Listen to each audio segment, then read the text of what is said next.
Good morning. Chapter 13. Why do we fall ill? हम बीमार क्यों होते हैं? नॉर्मली आपने अर्थक्वेक के बारे में सुना है? लातूर, भुज, कश्मीर ऐसे बहुत सारे प्लेसेस हैं जहाँ पे साइक्लोन्स आते हैं, अर्थक्वेक्स आते हैं। तो ये अर्थक्वेक्स या साइक्लोन्स एकदम से नहीं आ जाते हैं।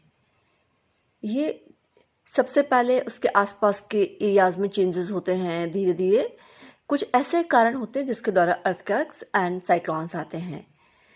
लेकिन ऐसे ही जो भी कोई इवेंट होता है या ऐसे ही जो डिज़ास्टर्स हैं एक्चुअली में हमारी हेल्थ के अंदर भी होते हैं। तो ये कैसे होते हैं? बहुत सारी हेल्थ रिलेटेड प्रॉब्लम्स हमारी बॉडी के अंदर चलती रहती हैं। फिर एकदम से हमें मालूम पड़ता है कि हम बहुत बीमार हो गए हैं या फिर हमें फीवर हो रहा है। तो ऐसे ही जो कारण बनते हैं हेल्थ के लिए, उन कारणों को हम जानेंगे।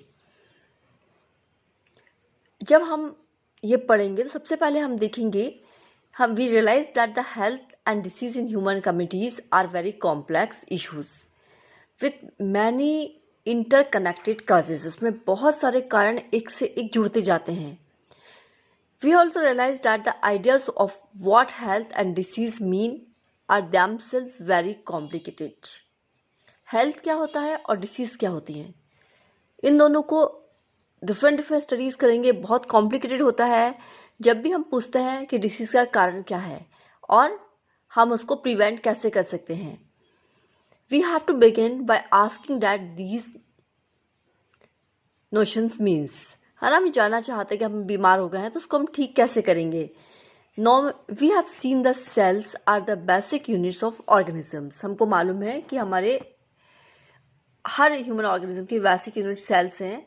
Cells are made up of variety of chemical substances like proteins, carbohydrates, fats, lipids and so on. हमारी बॉडी की बेसिक यूनिट क्या है? सेल है।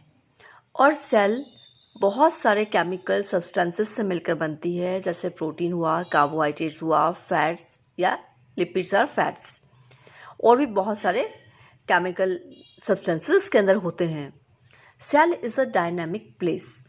Something or the other is always happening inside them.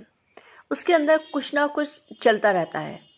Complex reactions and repair goes और organs और tissues. हमारे हाथ में कोई कट लग गया है, पैर में कोई कट लग गया, तो सेल्स में अंदर केमिकल जो कॉम्प्लेक्स एक्शन, कुछ ना कुछ एक्शन चलती रहती है। हमारी बॉडी के जो टिश्यूज़ हैं, जो जिनको हर्ट हो गए हैं, तो उनको रिपेयर करने में हमारी बॉडी के अंदर, सेल्स के अंदर कुछ ना कुछ केमिकल रिएक्शंस हमेशा चलती रहती हैं। तो अब क्या होता है, new cells are being made. नई सेल्स ही बनती रहती हैं। जो पुरानी सेल्स हैं उनके प्लेस पर नई सेल्स बनती रहती हैं. In our organ or tissue, there are various specialized activities going on.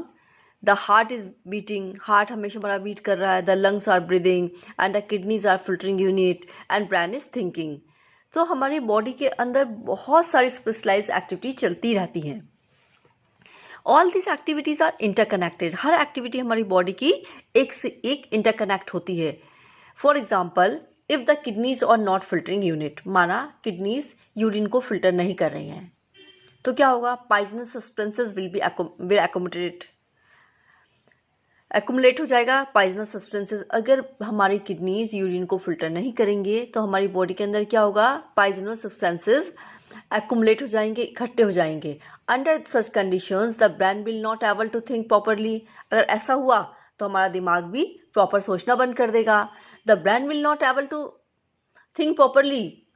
For all these interconnected activities जो भी होंगी वो सब डिस्टर्ब होंगी.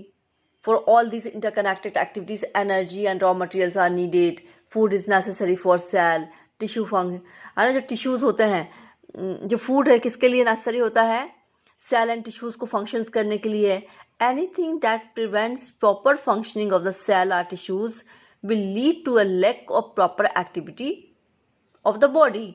अगर कोई भी हमारी बॉडी का ऑर्गन प्रॉपर वर्क नहीं करता है तो हमारी बॉडी को उस चीज़ की कमी महसूस होने लगती है. तो अब हम आगे पढ़ेंगे what is health and it's failures.